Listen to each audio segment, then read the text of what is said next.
Shalom. Before I get started, I want to start by saying, Call Halayim, La Yahuwah, Bahashem, Yahweh Shah, Bahashem, Makar. Double honors to my apostles and elders of Great Millstone that taught me this truth and that rule well. And peace and salutation to the elect out there laboring on and believing in the name of Yahweh Bahashem, Yahweh Shah, Bahashem, Makar. To you I say Shalom.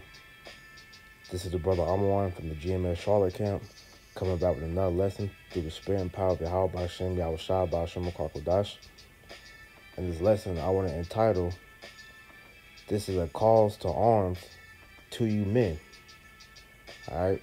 And when I say to you men, I mean you so-called Negro, Latino, and Native Americans, because you are the Israelites that the Bible speaks of. You are God's chosen people. Alright?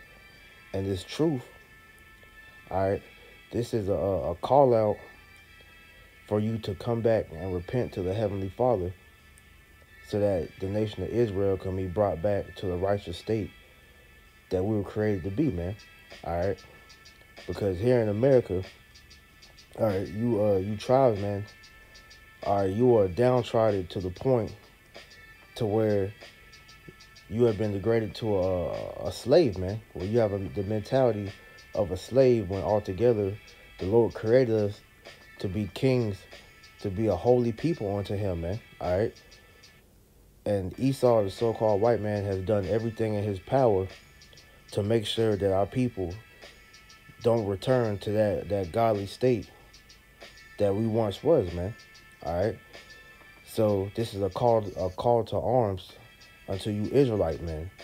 I want to get this meaning to this phrase, a call to arms. This is from idioms.thefreedictionary.com, and it reads, a call to arms is a strong command or inducement for action, especially among a particular group of people. Okay, and this is heavy because this is exactly what this truth is doing. This is exactly what Yahweh Shem Yahweh Shah is doing, man. All right, he's calling a strong command or inducement. Let's see what this word inducement means. It says a thing that persuades or influences someone to do something. Okay, so it says a strong command or inducement for action, especially among a particular group of people. All right, because this message isn't just to any group of men. All right, it's particularly unto you Israelite men. Now, since I'm saying this, I'm gonna get this precept real quick. In the book of Proverbs, chapter 8, verse 4, it says, unto you, O men, I call, and my voice is to the sons of man. All right, and as I said, this is a call to arms to you Israelite men, because once again, I'm going to read it.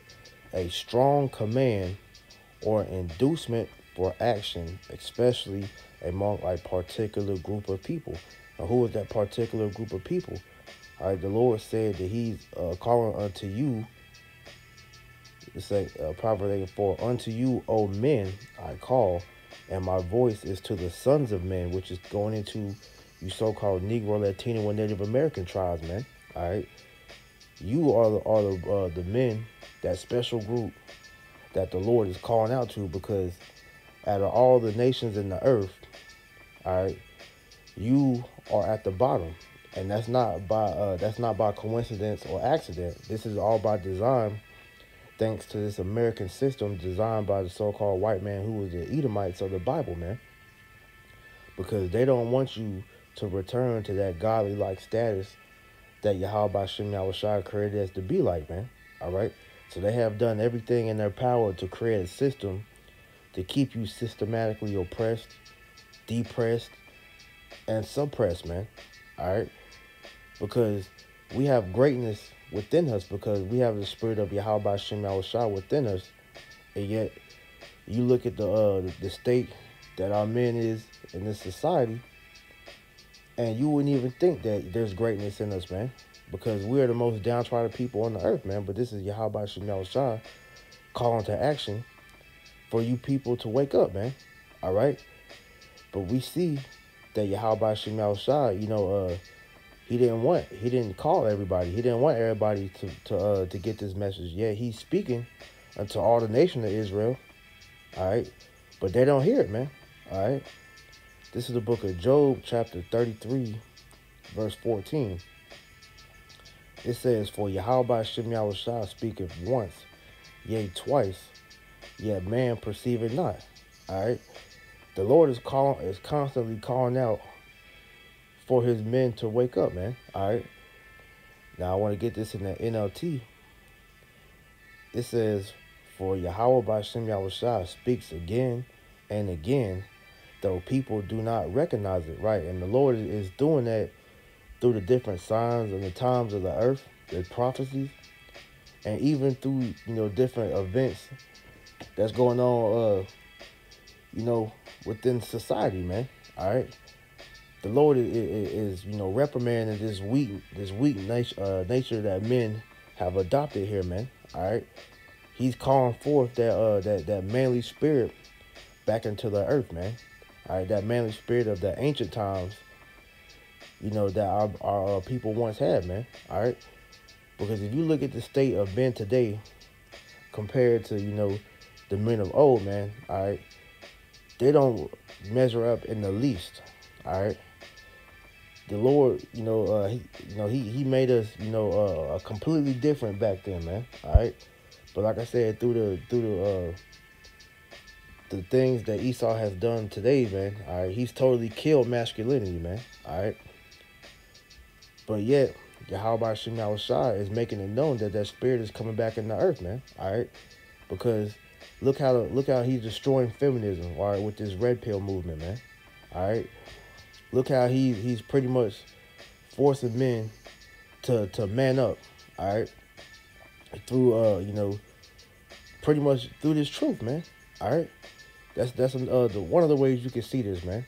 All right, because before, a lot of the brothers, really all of us brothers, came into this truth, man. We never knew how to correctly be a man, but hey, the Lord is showing us through different things that we have seen in this walk in this truth, and ultimately, preparing us for the things that we're about to see coming into this time of trouble, man. All right, to where that manly spirit that we once had in us in the ancient world, we're gonna have on us to be able to get through these times, man. Because the Lord is about to show us great and terrible things, man.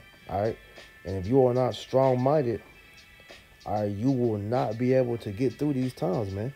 All right, the Lord is bringing mass death on the planet, and if you don't have the mind strong enough to stomach the things that you're about to see, all right, you're going to crack and you're eventually going to be destroyed, man, because you're not going to know how to cope with seeing, certain people that you love die, man, all right, or having everybody that you know and love turn their back on you for this word, man, for this truth, all right, being faced with death because you refuse to bow to this devil's system. All right, so the Lord is demanding that you pretty much adopt that manly spirit back onto you, man. All right, and I'm gonna get this real quick. Where's that?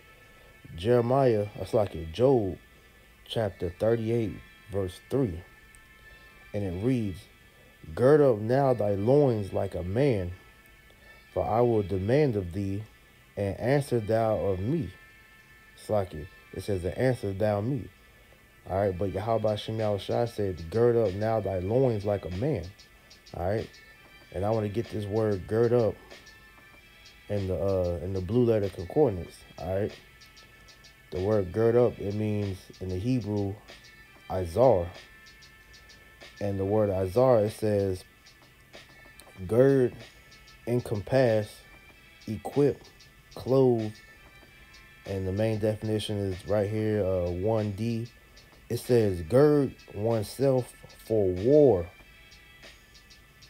Going back to what I said, this is a call to arms to you Israelite, man, because whether you know it or not, man, we are at war. And I'm not talking about just a physical war, because, yeah, that's coming too. But this is a spiritual war, a mental war that this devil, psychological war that this devil has waged on you since bringing you over here into this captivity, man. Because like I said, man, he has by design done everything in his power to systematically destroy you and prevent you from being a true man in this society, man. So this is a war on masculinity. That's why everything in this society is done to suppress the masculinity of you Israelite men. All right, because if you look in these other countries, or these other nations don't have a problem with their men, showing masculinity, because the main show of that is how they deal with their women. All right, but Esau's influence is slowly stripping that away too, man. But at the end of the day, the one that's affected the most by this is you so-called Negro, Latino, and Native Americans, because you don't know who your enemy is, man. All right, you don't know that Esau is doing all this to pretty much destroy your masculinity. That's why he made the feminist movement. He had the sexual revolution take place, man. Pretty much created this whole system to make these traditional women. This is all the homosexuality. Everything in this society is all made to bring you down and to keep you from coming back into Yahuwah Shem Yahushua, because through the Spirit of the Lord, He teaches you how to be a true man. All right, and that goes into every aspect of living, which you're not taught. Hey, you're not taught here in America, because all right, they want you to be docile. They want you to pretty much be feminine, all the way to the point where having a beard on your face is frowned upon, man. All right, they want you to be smooth faced like a woman, like a child, man. All right, they want you to to take the bass out your voice, man. Speak with a low voice. All right, don't be aggressive, man. Don't be assertive. All right, these are all signs of masculinity, man. Having testosterone, but hey, that's frowned on to the point where they have a term called toxic masculinity. But at the end of the day, man, you need men, all right, to run the nation, man, because the men is the foundation of the nation. That's who created the whole world, man. All right, that's who this kingdom is going to be established through, man. All right, and so Yahuwah Shem Yahushua is telling you, man, hey, to gird yourself for war, because this devil, all right, has came for your masculinity, man, and he's going to continue until you Israelite men are ultimately wiped away, man. Because hey, this is a real demonic demon that we're dealing with, man. This is the book, quick precept, the book of Ephesians 6:12, and it reads, "For we wrestle not against flesh and blood, but against principalities, against powers, against the rulers of darkness of this world, against spiritual wickedness in high places." All right, so we're dealing with some high level demonic activity that this devil has waged upon our people, man. All right, to where he psychologically destroy you to thinking to be a true man is to be a sucker, man, a pushover, a damn pussy, man. All right, to where you got grown men going out on the highways and byways, blowing their voices like a trumpet. If rude speech comes out, you'll have people come up there and ask us why are we talking so loud, man, or why are we cussing while we talking, totally negating the message that we're bringing out, man. But that's due to the witchcraft that this devil has put on that veil on the whole earth, to where they can't recognize what true men look like, man. All right, that's like I said, that's by design, man, because this devil, he's a true freak and faggot, man. So he's not a true man, all right, and that's what he's ultimately afraid of, because they don't want true Israelite men, to come back into that glory, man. All right, that's why you see these cops, mow you niggas down the street, man, because the moment they see, an Israelite man, he might have some size to him, you might look menacing. All right, they fear that. That's why they kill y'all like the way they do, man. All right, and they know that they can do that because you're not equipped, with the correct utilities to fight this war, man. Because, like I said, this is a spiritual war that we're talking about, man. So you have to have the right utilities to be able to fight back, man. All right, and I'm not talking about physically, man. All right, because this devil will beat you every time dealing with carnality, man. Because that was his blessing. All right, here's how you fight against this war, man. This is Ephesians 6:13. Wherefore take unto you the whole armor of Yahuwah Shem Yahushua, that you may be able to withstand in the evil day, and having done all to stand. Stand therefore, having your loins girded about with truth, and having on the breastplate of righteousness, and your feet shod with the preparation of the gospel of peace.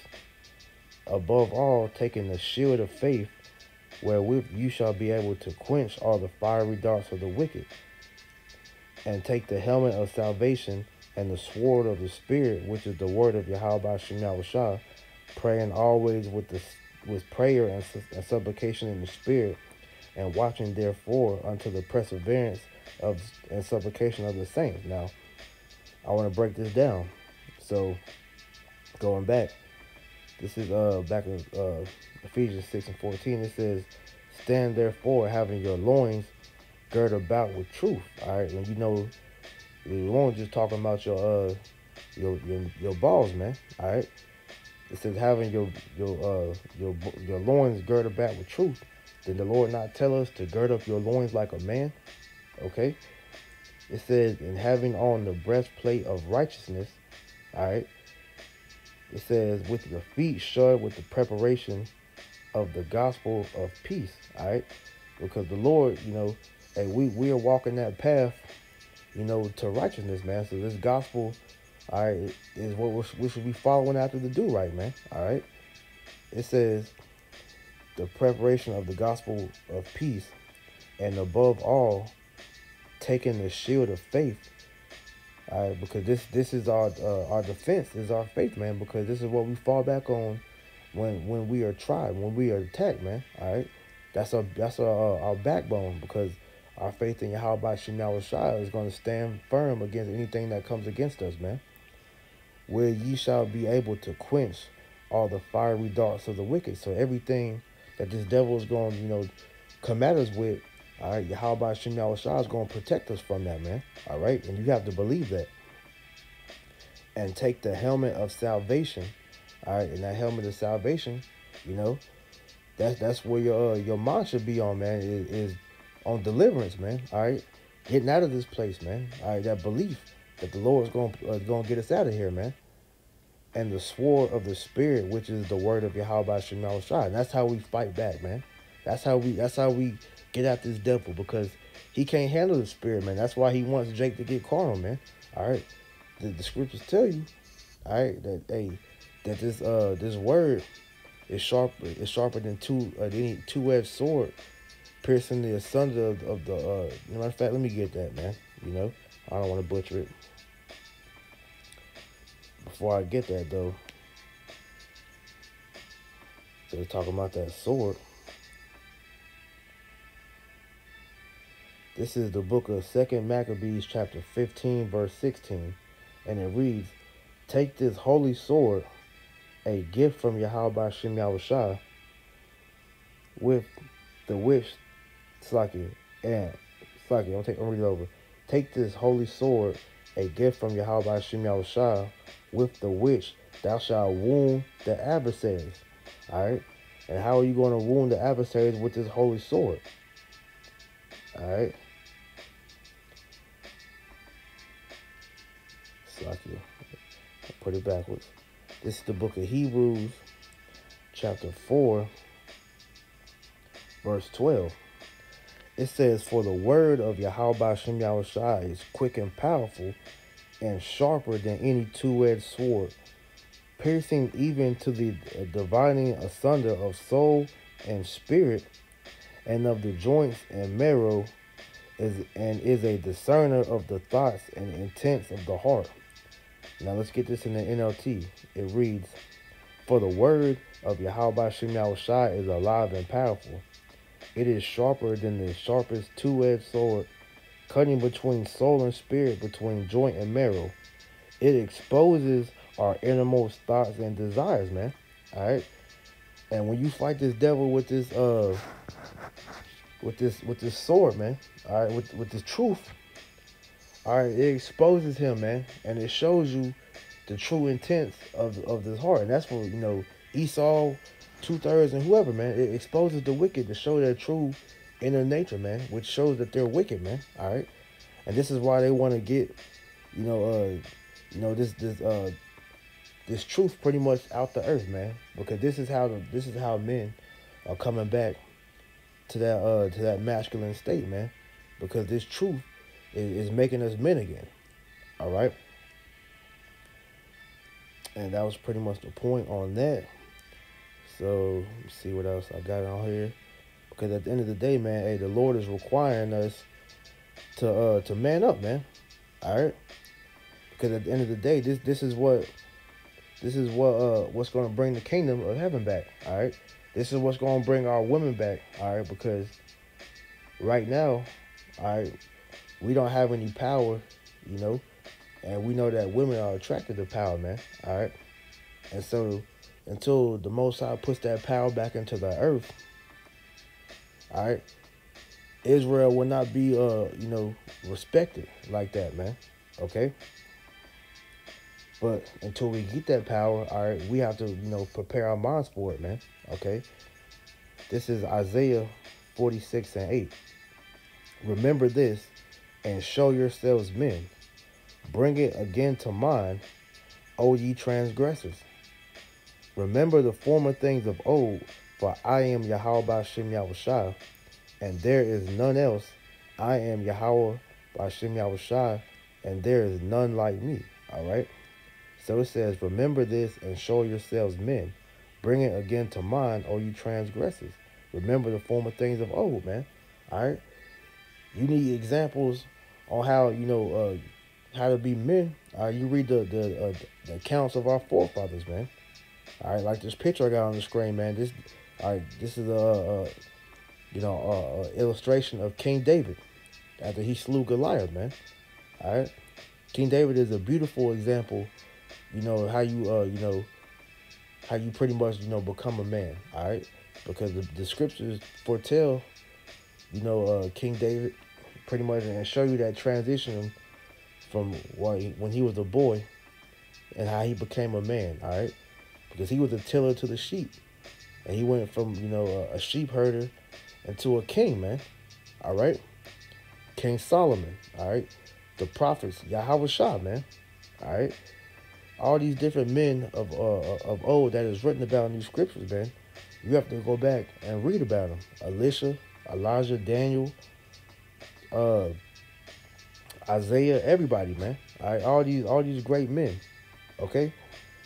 Remember the former things of old, man. All right, look how they showed themselves men in the face of Yahuwah B'Shem Yahushua when they were faced with different adversities, man. All right, when they were plagued, man. Job, man. All right, Job was a major, testimony, man, because the Lord plagued Job to the point where he was almost depressed, man, but he never gave up the faith. He never cursed Yahuwah B'Shem Yahushua to his face. All right, he held his integrity, man. All right, that's another masculine trait, man, is having integrity, man. Okay, these are men that you gotta look up to, that you can mold your characteristics after them, man. Because at the end of the day, when the Lord gives us that power, man, that respect is gonna be given unto us, man. All right, we're gonna take it. And can't nobody do nothing and that's the beautiful part about it. Can't nobody take that away from us once the Lord has given it to us, man. And this is what the whole world fears. All right. Esau, the other nations, even the wicked ass nigga woman, man. All of these people fear a real man. All right, a Israelite man in his right power, man. All right. Let me get that scripture, man.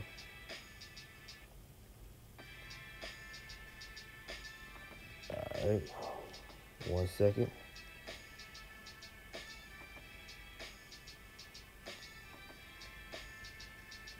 Because this is one of the biggest fears. This is why all this emasculation is done in the world, because they fear this coming here, man. All right. This is the Psalms 110:3.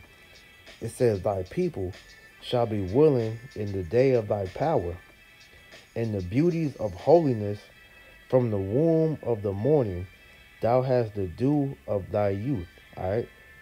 Thy people shall be willing in the day of thy power. So once the Lord endows his men with that power, that spiritual power, all right, the whole world will bow to the Israelite man in that day, man. Ain't gonna be no talking back from the Israelite woman. All right, ain't gonna be no evil eye towards, their brother, because they 2/3 are gonna be put down, just like the heathen gonna be put down, man. All right, everybody is gonna see, all right, how righteousness is supposed to be established through the Israelite man. All right, starting with the Israelite man. All right, because this is the whole reason on why the Lord made us. All right, because we were made to be great, man. Revelation chapter 5 verse 10.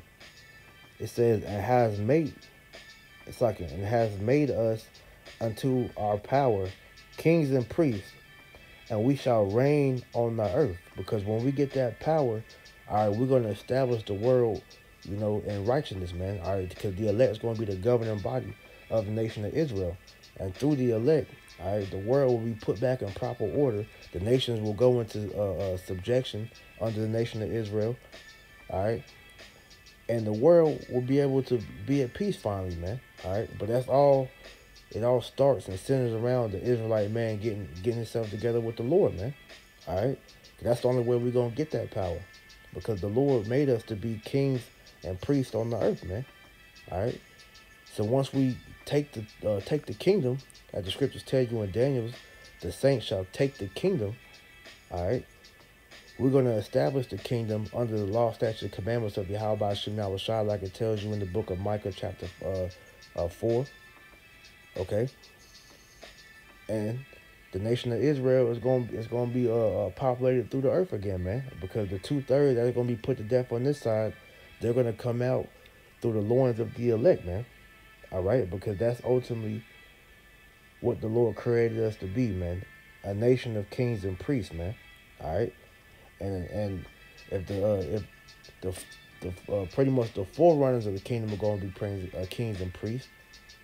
All right, out of our loins, it's going to be kings and priests, man. I'm gonna end it with this. The book of Genesis 35:11, "And Yahuwah Shem Yahushua said unto him, I am Yahuwah Almighty. Be fruitful and multiply. A nation and a company of nations shall be of thee, and kings shall come out of thy loins." All right. So we are meant to breed greatness, man. All right. And the only way that we're going to be great is us following the law, statutes, commandments, us having children and teaching them how to serve the Lord by keeping the law, statutes, commandments. And that continual cycle is how our nation will stay great, man. And we will stay in the rulership seat, because unlike in this society where our minds can be corrupted, the Lord is going to put the law, statutes, commandments in our inward parts. And we're never going to sin. Therefore, we're never going to go off. Therefore, we're never going to fall again, man. All right. We're going to finally be made perfect like how we were created to be, man. And that's the greatest thing that we look forward to, man. All right. Because, all right, we're finally going to be able to command that respect that we so rightly deserve, man. All right. We're finally going to be able to pretty much live like the righteous men the Lord created us to be, man. All right, because we can't truly be that in this society, man. Because us declaring masculinity first and foremost, it's like us declaring righteousness and then masculinity is the two biggest no-nos in America, man. In Esau's kingdom. So we're gonna show these Edomites, these 2/3, these heathen, on what real men look like, man. All right. And that's going to lead forth to the kingdom of heaven. So with that, I pray this was edifying. Until next time, I want to say, call Halayim like Yahweh, Bahashem, Yahweh Shah, Bahashem, Makar Kodash. Double honors to my apostles and elders, the great millstone that taught me this truth and that rule well. And peace and salutation to the elect. Shalom.